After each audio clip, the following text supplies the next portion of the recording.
बहुत प्राचीन काल की बात है।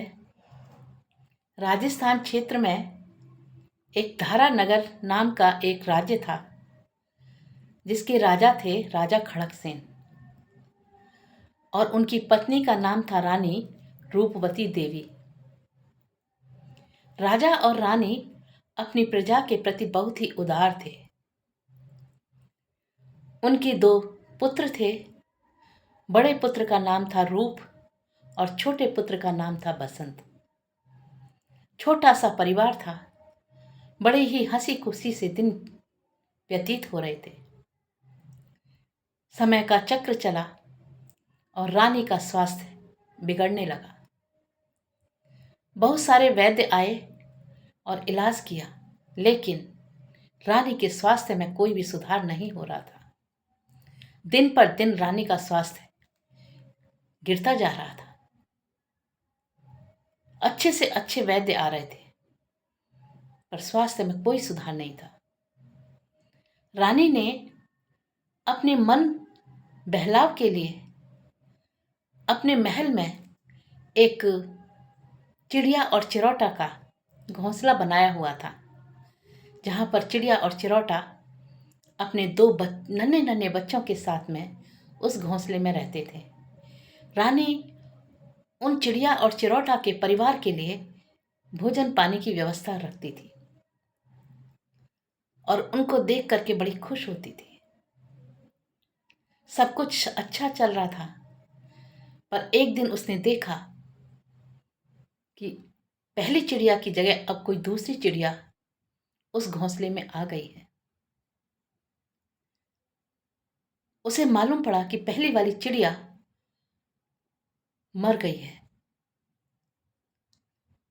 उसने देखा कि जो दूसरी वाली चिड़िया आई है, उसने चोंच मार मार करके वो नन्हे नन्हे जो पहली वाली चिड़िया के बच्चे थे उनको घायल कर दिया और अपने घोंसलों से बाहर फेंक दिया। रानी ये देख करके सदमे में आ गई। क्या दूसरी स्त्री ऐसी होती है? अब उसका दिमाग चिड़िया के बच्चों से हट करके खुद के जीवन पर केंद्रित हो गया। वो सोचने लगी कि जैसे कि मैं सही नहीं हो पा रही हूं, मेरे स्वास्थ्य में सुधार नहीं हो पा रहा है, यदि मैं मर गई तो राजा दूसरी शादी कर लेंगे, तो मेरे बच्चों के साथ भी कोई सौतेली माँ आकर के ऐसा ही व्यवहार ना करे। न जाने कैसे कैसे दुख देगी मेरे बच्चों को। और ये सोच करके रानी बहुत दुखी रहने लगी। उसके दुख को देख करके राजा ने पूछा, रानी इतनी दुखी क्यों रहती हो? क्या चिंता है तुमको? तो रानी ने राजा को अपनी चिंता बताई। महाराज, ये जो घोंसला देख रहे हो ना, इसमें पहले ये चिरौटा जो था किसी दूसरी चिड़िया के साथ में रहता था। इनके दो बच्चे थे, बड़े ही प्यार से रहते थे। मैं इनको दाना पानी देती थी, और कुछ दिनों बाद से मैं देख रही हूँ कि इसमें दूसरी चिड़िया आ गई और पहली वाली चिड़िया किसी कारणवश मर गई थी। और इस दूसरी वाली चिड़िया ने आकर के जो पहली वाली चिड़िया के बच्चे थे, चोंच मार मार के उनको घायल किया, और घायल करने के बाद में घोंसले से बाहर फेंक दिया। तो मैं यही सोचती हूँ कि कल को यदि मैं मर गई तो मेरे बच्चों के साथ भी कहीं दूसरी विमाता आकर के ऐसा ही व्यवहार ना करे। तो महाराज, आप दूसरी शादी मत करना। राजा ने उनको बहुत सांत्वना दी। रानी, ऐसी बात क्यों करती हो? ऐसा नहीं होगा, मैं शादी नहीं करूंगा।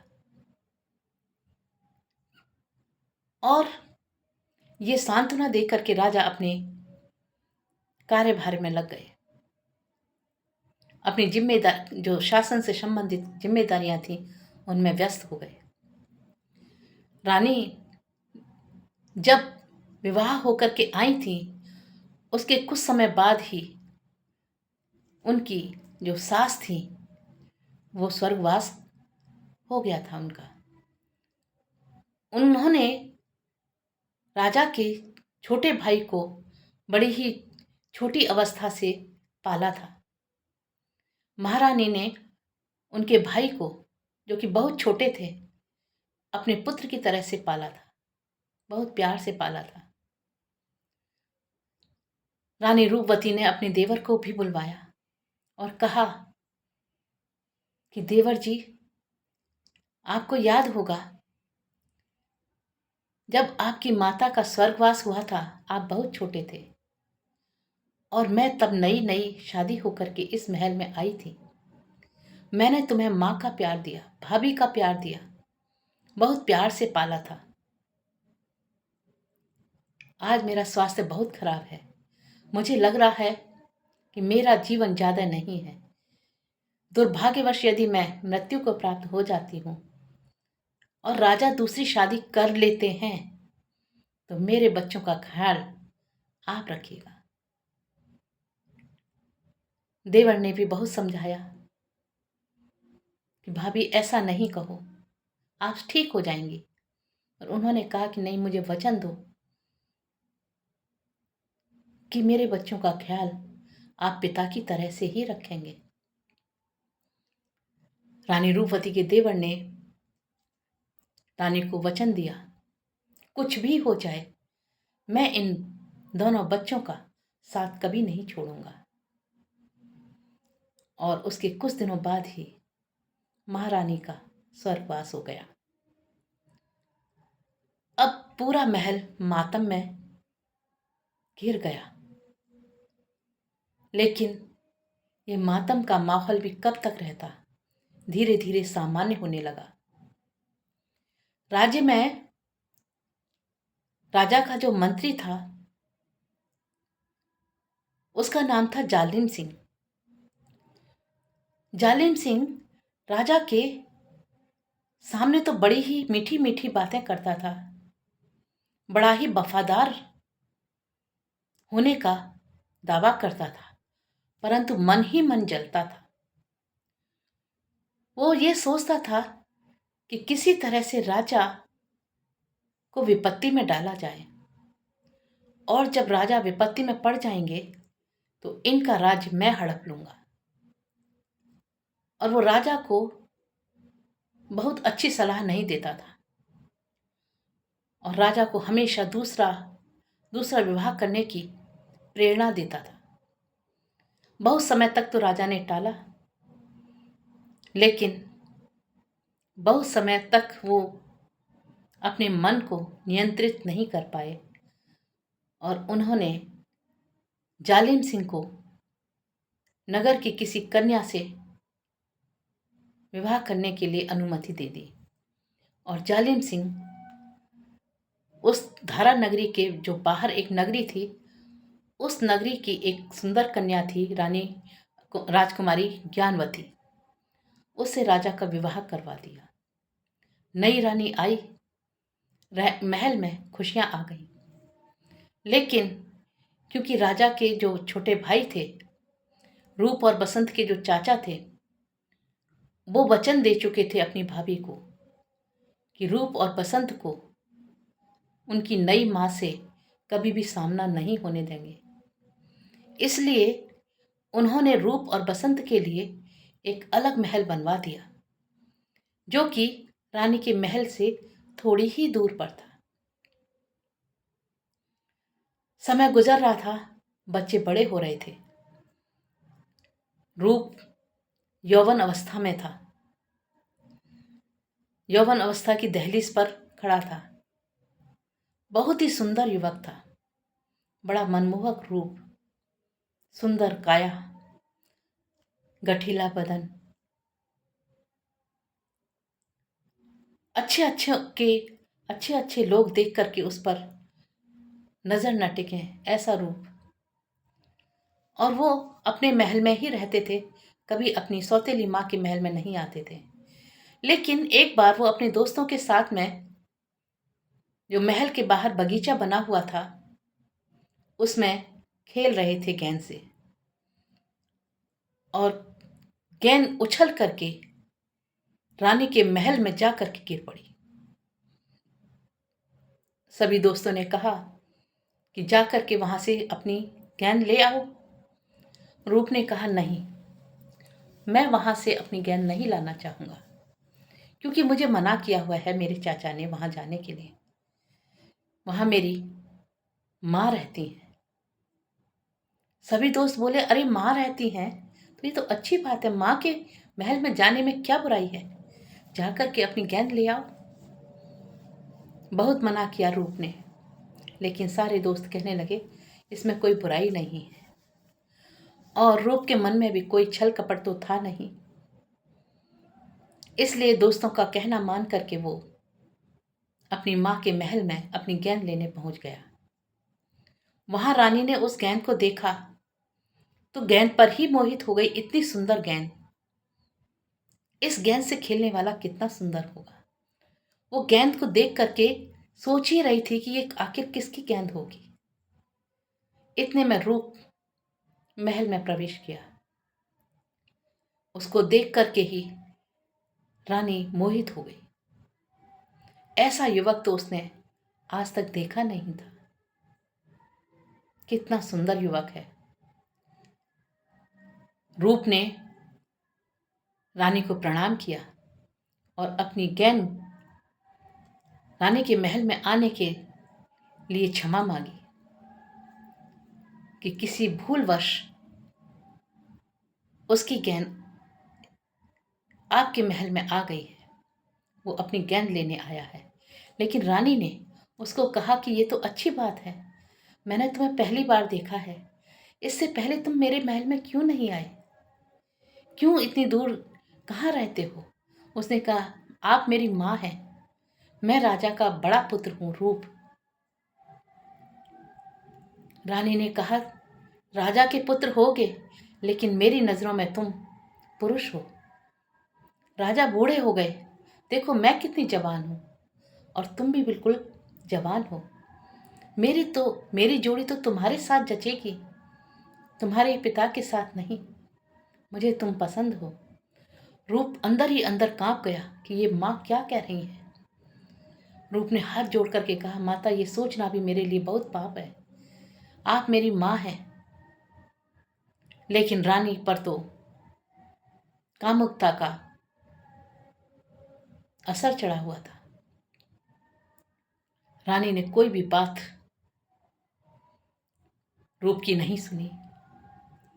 रूप अपनी गेंद को लेने में गेंद को लेने के लिए आगे बढ़ा, लेकिन रानी ने उसकी गेंद दी नहीं। छीना झपटी में रानी के कपड़े भी अस्त व्यस्त हो गए। और जब रानी अपना त्रिया चरित्र रूप के साथ सामने फैला रही थी तो रूप घबरा करके वहां से भागा। गेंद वहीं छूट गई। अब रानी ने अपना त्रिया चरित्र फैलाना शुरू किया और जोर जोर से रोना शुरू किया कि आज राजा के लड़के ने उसकी इज्जत पर हाथ डाला है, उसके चरित्र को कलंकित करने की कोशिश की है। जो सेवादार थे सभी उस महल की तरफ भागे और रानी ने सबको उसको रूप को गलत ठहराते हुए राजा से उसकी शिकायत करने की बात कही। राजा को बुलाया गया।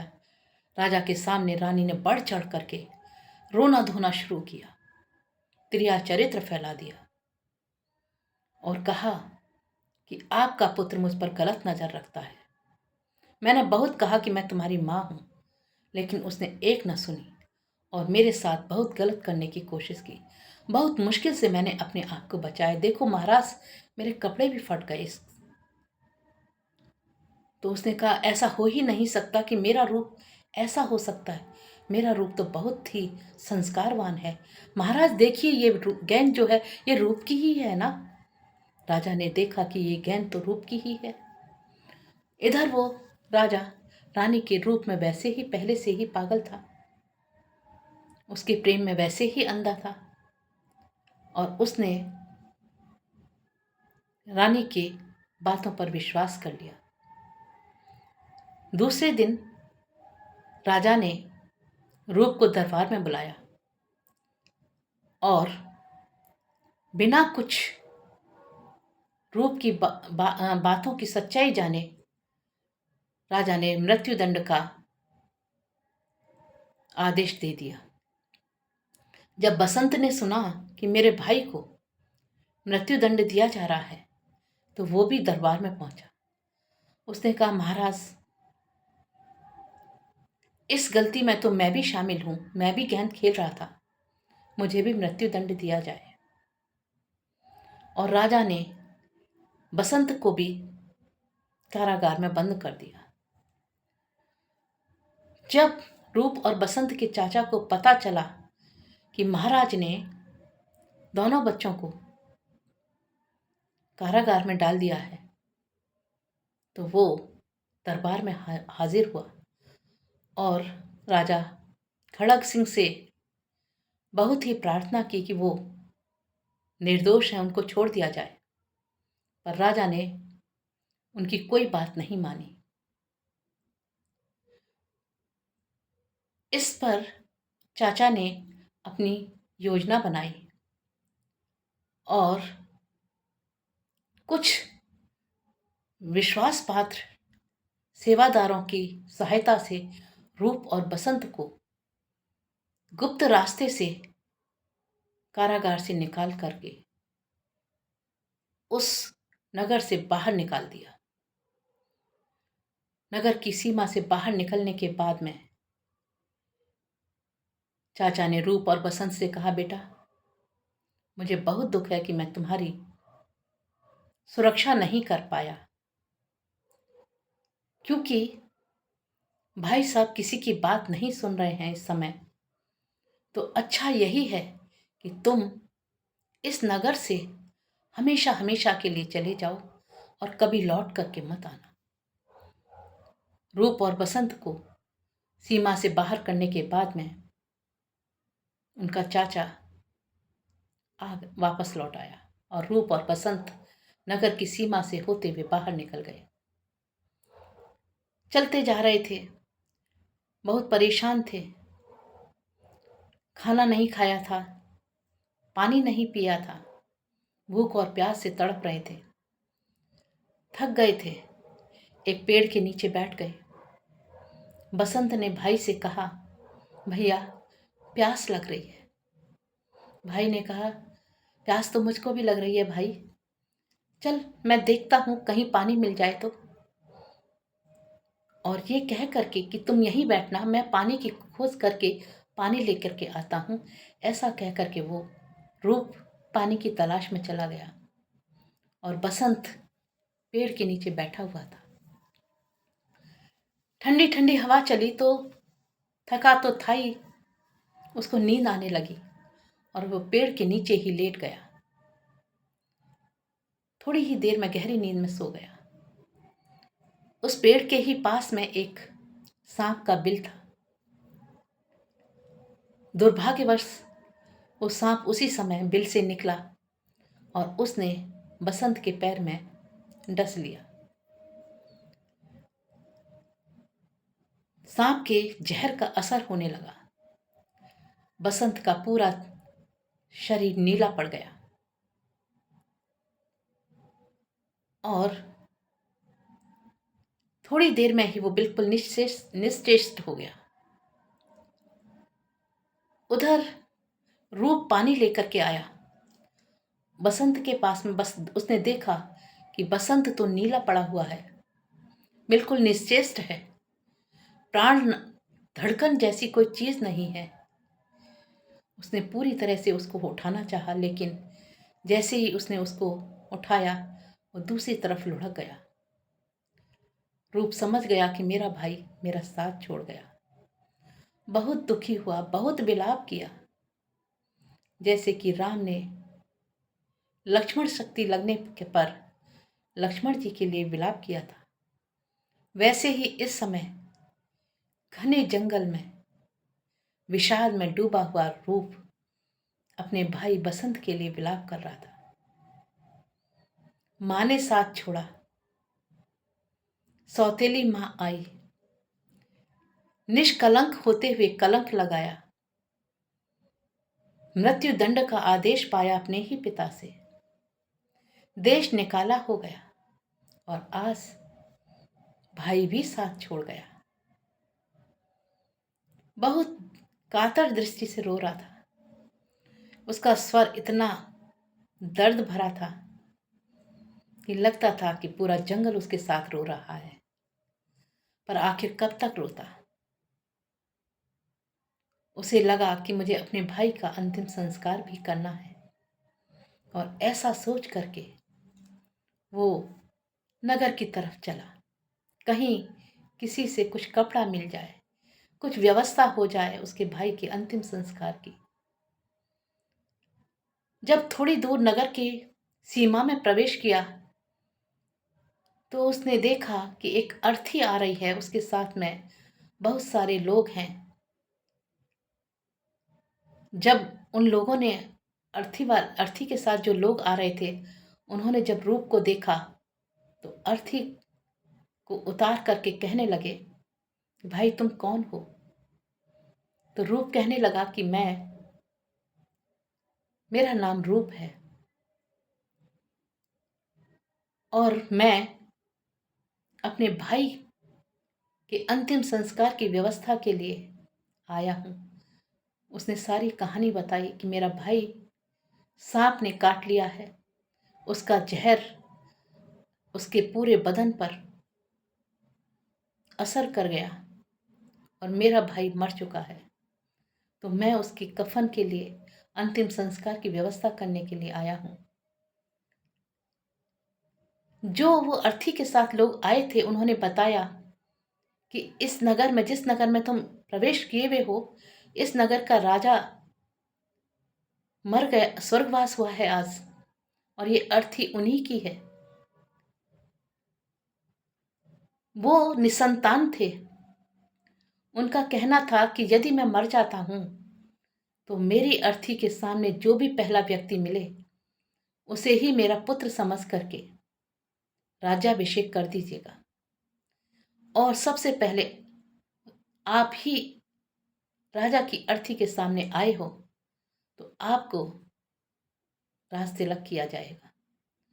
और जहां तक रही बात आपके भाई के अंतिम संस्कार की, तो वो संस्कार हम कर देंगे, हम उसकी व्यवस्था करेंगे और आप उनका अंतिम संस्कार अच्छे से कर दीजिएगा। ऐसा कह करके रूप को वो अपने दरबार में ले गए। वहां सारी व्यवस्थाएं की, राज तिलक हो गया, राजा का अंतिम संस्कार हो गया। अब रूप अपने राजा बन चुका था और अपने सैनिकों के साथ में बसंत का अंतिम संस्कार करने के लिए उसी जगह पर पहुंचा जहां पर बसंत को वो छोड़ के गया था। लेकिन वहां उसने बसंत को नहीं पाया, क्योंकि जब इतनी सारी क्रियाएं हो रही थी रूप के साथ में कि राज्याभिषेक हो रहा था, उसी बीच में उस जंगल में एक सपेरा आया था और वो घूमते घूमते बसंत के पास पहुंच गया।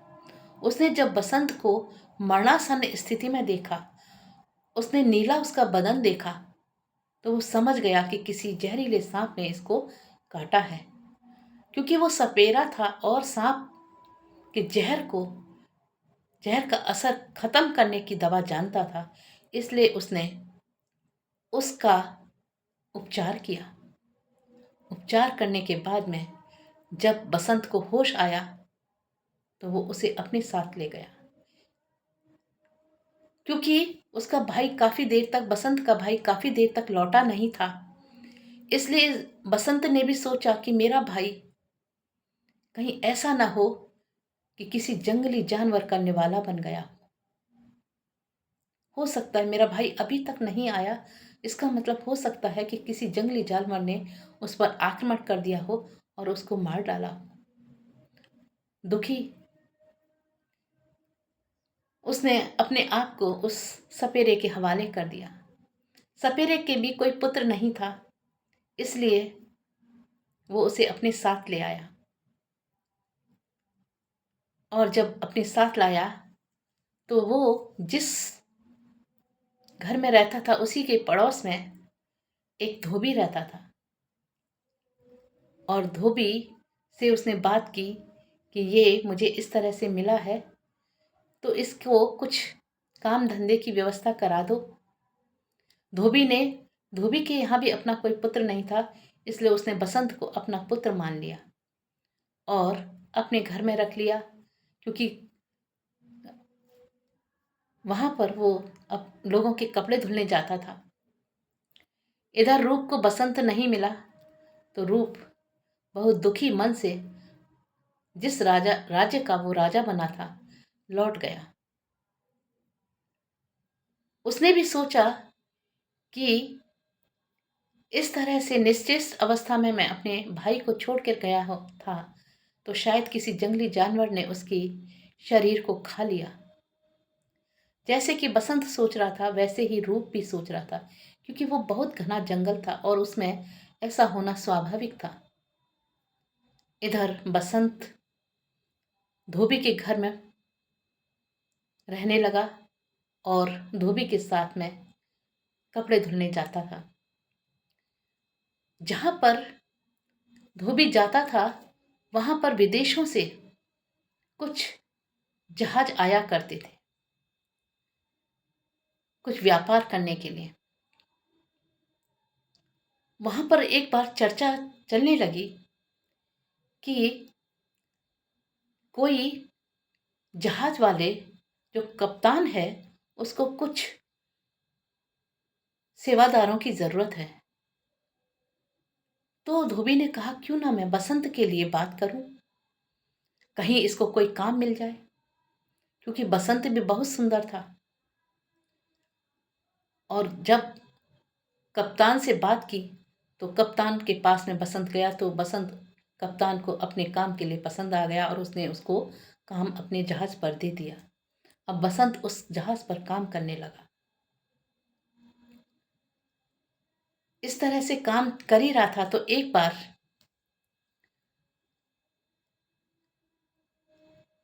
बसंत उस सौदागर के साथ में, उस कप्तान के साथ में उसके नगर गया था। वो नगर था मिस्र का और उसका नाम था अमरगढ़। अमरगढ़ में जब गया तो वहां पर राजा अपनी पुत्री का स्वयंवर रचा रहा था। दूर दूर से बड़े बड़े धनी धनी लोग उस स्वयंवर में पहुंचे हुए थे। राजकुमार पहुंचे हुए थे, सुंदर सुंदर राजा पहुंचे थे। तो ये सौदागर भी बसंत को लेकर के उस स्वयंवर में पहुंचा और वहां पर जो राजकुमारी थी जिसका नाम था चंद्रावली, जब चंद्रावली ने सभी राजकुमारों को देखा, राजाओं को देखा और साथ में बसंत को देखा, तो उन सभी राजाओं में और राजकुमारों में सबसे ज्यादा उसे बसंत ही पसंद आया और उसने जयमाला बसंत के गले में डाल दी। राजा को ये बात बहुत बुरी लगी। इतने अच्छे राजकुमार आए, इतने नामी गिरामी राजा आए और मेरी पुत्री ने चुना तो किसको, एक सौदागर के नौकर को। उसे अपनी पुत्री की ये बात बिल्कुल अच्छी नहीं लगी। उसने मना करा कि इसके साथ तुम्हारा विवाह मैं नहीं कर सकता, लेकिन राजकुमारी को तो वो बसंत ही पसंद था, इसलिए उसने अपनी बात को राजा के सामने रखा कि नहीं, मैं इसके सिवा किसी और से शादी नहीं करूंगी। तो राजा ने कहा ठीक है, मैं तुम्हारी शादी इसके साथ कर देता हूं, लेकिन तुम्हें कभी भी मेरे राज्य में प्रवेश नहीं मिलेगा, तुम्हें मेरे राज्य से जाना होगा। लेकिन राजकुमारी इस बात पर भी तैयार हो गई और बसंत के साथ में वो आ गई शादी करके, बसंत के साथ में रहने लगी। हालांकि बसंत तो एक नौकर ही था और जब उसने नौकर के साथ रहते हुए भी बड़ी खुशी से वो जीवन जी रही थी, तो बसंत ने भी अपना जो रहस्य था वो रानी को बता दिया, चंद्रावली को, कि मैं एक नौकर जरूर हूँ आज, पर मेरी किस्मत का मारा हुआ हूँ, वक्त का सताया हुआ हूँ, वरना मैं भी राजकुमार था। और उसने अपनी पूरी कहानी जो थी, किस तरह से उसका राज्य था, माँ का स्वर्गवास हुआ, राजा ने दूसरी शादी की, माँ ने अपने बड़े भाई पर इल्जाम लगाया और उन दोनों भाइयों को वो राज्य छोड़ना पड़ा, कैसे उसको सांप ने डसा और कैसे उसकी किसी सपेरे ने जान बचाई। सपेरे ने फिर धोबी को दे दिया और धोबी के यहाँ जब काम करते करते वो सौदागर को मिला और रूप भाई का पता नहीं चला। हो सकता है कि मेरे बड़े भाई को किसी जंगली जानवर ने खा लिया हो, मौत हो गई हो। और ये सारी बातें उसने राजकुमारी चंद्रावली को बता दी। चंद्रावली अपने पति को वास्तविकता को जान करके खुश हुई। खुश तो वो पहले भी थी, पर अब उसे लगा कि मेरा जो निर्णय था वो गलत नहीं था। आज बेशक मेरा पति जो है एक सेवादार है, लेकिन है तो किसी नगर का राजकुमार ही। और वो दोनों पति पत्नी बड़े प्यार से रह रहे थे। इधर जो वो सौदागर था, उस चंद्रावली पर गलत नजर रखता था। वो ये चाहता था कि इसकी शादी तो मेरे से होनी चाहिए थी, कहाँ इस नौकर के साथ में रह रही है। और उसने षड्यंत्र बनाया और किसी बहाने से बसंत को दूसरे जहाज पर भेज दिया और उस जहाज पर इतनी दूर भेज दिया कि वो समय पर लौट न पाए। और रानी चंद्रावली से कह दिया कि जहाज रास्ते में डूब गया और तुम्हारा पति जो है पानी में डूब करके मर गया। अब चंद्रावली बहुत दुखी हुई, अपने पिता के यहाँ जा नहीं सकती थी। इधर सौदागर गलत नजर रखे हुए था और उसकी इस परिस्थिति को का फायदा उठा करके सौदागर ने कहा कि तुम मेरी पत्नी बन जाओ, मैं तुम्हें सारे सुख दूंगा। तो राजकुमारी बहुत बुद्धिमान थी और उसे सब कुछ अपने पति की सच्चाई के बारे में पता था। उसने भी होशियारी से काम लिया। उसने कहा कि मैं जिस राज्य की राजकुमारी हूं, वहां पर एक प्रथा है कि जो भी रूप और बसंत की कहानी सुनाएगा उसके बाद ही शादी होगी। तो आप किसी ऐसे पंडित को लाइए जो रूप और बसंत की कहानी सुनाए और उसके बाद में हम दोनों शादी कर लेंगे। ये तो एक बहाना था राजकुमारी का कि ना सौदागर को ऐसा कोई व्यक्ति मिलेगा, ना वो उसके साथ शादी कर पाएगी। पर सौदागर ने भी ये बात मान ली कि हाँ, कोई ना कोई तो ऐसा होगा जिसे रूप और बसंत की कहानी का पता होगा। तो वो बहुत सारे पंडितों को बुलाया उसने और सबसे कहा कि रूप और बसंत की कहानी सुनाओ। किसी को कुछ पता ही नहीं था, क्योंकि रूप और बसंत की कहानी का तो केवल रानी को पता था, चंद्रावली को, और या बसंत को पता था। ये रहस्य कोई और जानता नहीं था और कोई पंडित बता भी नहीं पा रहा था। ये बात पहुंचते एक बार की बात है कि राजा के दरबार में वो सौदागर किसी कारण से पहुंचा था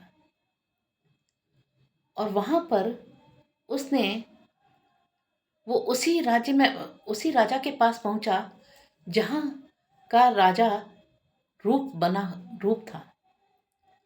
रूप ही जिस नगर का राजा था उस नगर में पहुंचा और वहां पर बहुत सारे कोई आयोजन था जहां पर बहुत सारे पंडितों को आना था, कोई धार्मिक आयोजन था। तो उसने सोचा सौदागर ने कि यहाँ तो कोई ना कोई पंडित ऐसा मिल ही जाएगा जो रूप और बसंत की कहानी जानता होगा, तो वहां अपनी बात बताई जाए तो ज़्यादा अच्छा है। और वहां जाकर के कहने लगा कि महाराज, यदि कोई रूप और बसंत की कहानी सुना दे तो मैं इस राजकुमारी के साथ विवाह करना चाहता हूँ। क्या इतने सारे पंडित आए हैं, किसी को रूप और बसंत की कहानी पता है? अब राजा तो कौन था? रूप ही तो राजा था। अब जब उसने सुना कि रूप और बसंत की कहानी, तो उसने कहा ये तो हमारी कहानी है। आखिर ये कौन सुनना चाहता है, क्यों सुनना चाहता है? उसको कुछ अंदेशा हुआ। उसने कहा कि ठीक है, मैं पूछता हूं। लेकिन वहां पर किसी ने ये बात नहीं सुना पाई। रूप और बसंत की कहानी कोई भी नहीं सुना पाया। इधर बसंत भी भटकते भटकते भटकते भटकते उसी दरबार में पहुंच गया। भेष बहुत ही खराब हो था, कपड़े फटे हुए थे, मैले थे, बिल्कुल भिखारी जैसा लग रहा था। और वहां पर उसने ये चर्चा सुनी कि कोई सौदागर वहां पर रूप और बसंत की कहानी सुनना चाहता है।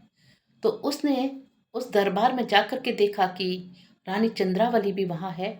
और वो सौदागर की शर्त ये है कि कोई रूप और बसंत की कहानी सुनाएगा तो चंद्रावली और मेरी शादी हो जाएगी चंद्रावली के साथ। बसंत को बड़ा दुख हुआ कि जिस राजकुमारी को मैं समझता था कि वो मेरी ही है, आज वो शादी करना चाहती है इसके साथ में। वो इस गूढ़ रहस्य को समझ ही नहीं पाया।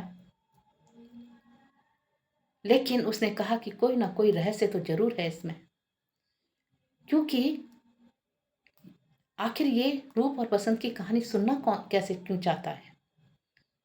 बहुत पता करने के बाद में पता चला कि जो रानी चंद्रावली है उसकी शर्त है, उसने कहा है कि जो रूप और बसंत की कहानी सुनाएगा उसके बाद ही इस सौदागर के साथ उसकी शादी हो सकती है। तो उसने कहा कि महाराज, मैं रूप और बसंत की कहानी सुनाऊंगा, लेकिन मेरी एक शर्त है कि मैं पर्दे के पीछे रह कर के कहानी सुनाऊंगा। रूप ने कहा, क्योंकि राजा बना हुआ था, रूप ने उसको पहचान लिया कि ये ही मेरा भाई है। तो उसने कहा कि मैं पर्दे के पीछे रह करके कहानी सुनाऊंगा। रूप ने उसको इजाजत दे दी, क्योंकि रूप भी सुनना चाहता था कि रूप और बसंत की कहानी आखिर या तो मुझे मालूम है या फिर बसंत को मालूम है, तीसरे किसी को नहीं मालूम। तो इसका रहस्य क्या है? उसने भी ये कह दिया सभी से कि जो रूप और बसंत की कहानी सुनाएगा उसको मैं अपना आधा राज्य दे दूंगा। उसे लग रहा था कि कहीं इसी माध्यम से कुछ आगे का सुराग मिल सके कि बसंत का आखिर क्या हुआ। और उसने उस भिखारी बने हुए बसंत को आज्ञा दी। तब बसंत ने अपनी पूरी कहानी सुनाई, इतना रो रो के कहानी सुनाई। इधर बसंत रोता रहा, उधर रूप रोता रहा। रूप ने पूछा कि तुम्हें ये बात कैसे मालूम है?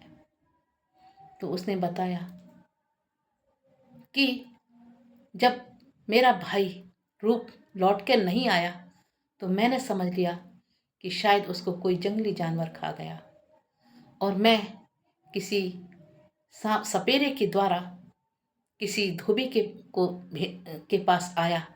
वहाँ मैंने सौदागर के यहाँ नौकरी की, और सौदागर ने मेरे साथ में इस तरह का छल किया। जब रूप को ये पता पड़ा कि ये सारी कहानी जो सुना रहा है उस खुद बसंत है, तो उसने गले से लगा लिया। इस तरह से दोनों भाई बहन मिल गए। और इधर चंद्रावली भी सामने आ गई कि मेरा पति तो जीवित था, तुमने कैसे कह दिया कि मेरा पति डूब करके मर गया है? मैं तो इस तरह से तुम्हारी सच्चाई जानना चाहती थी कि तुम उस पर किस तरह से बुरी नज़र रखे हुए थे।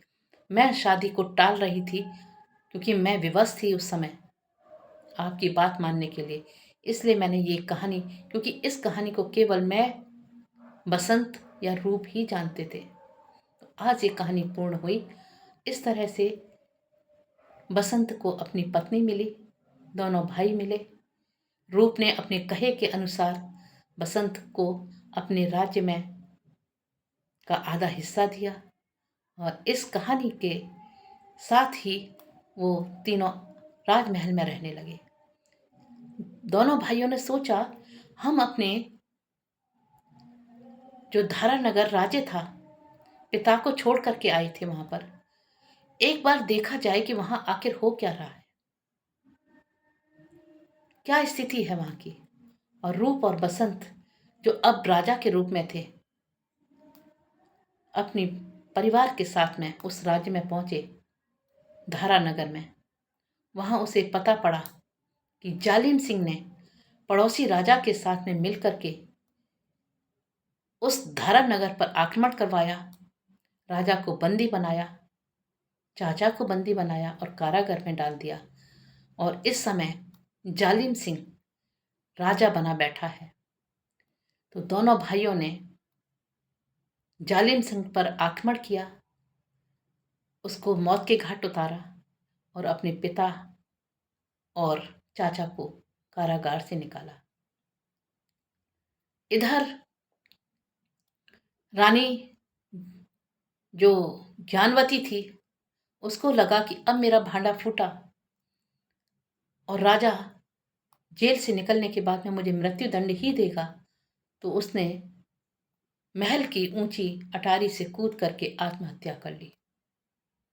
इस प्रकार से एक पिता को अपने दोनों पुत्र मिले, दोनों पुत्रों को अपने पिता मिले और फिर आगे की जीवन सुचारू रूप से शुरू हुआ। तो मेरी कहानी का अंत यहीं होता है। ये कहानी थी रूप और बसंत की। बहुत सारे उतार चढ़ाव आए उनकी जिंदगी में, परंतु अंत भला तो सब भला। मैं अपनी कहानी को यहीं विराम देते हुए आपसे आज्ञा चाहती हूँ और आशा करती हूँ कि आपको ये मेरी कहानी पसंद आई होगी। यदि मेरी कहानी पसंद आई है तो प्लीज़ मेरी कहानी के उपहार स्वरूप आप मुझे एक सब्सक्राइब ज़रूर करेंगे और लाइक कमेंट भी ज़रूर करेंगे। Thank you.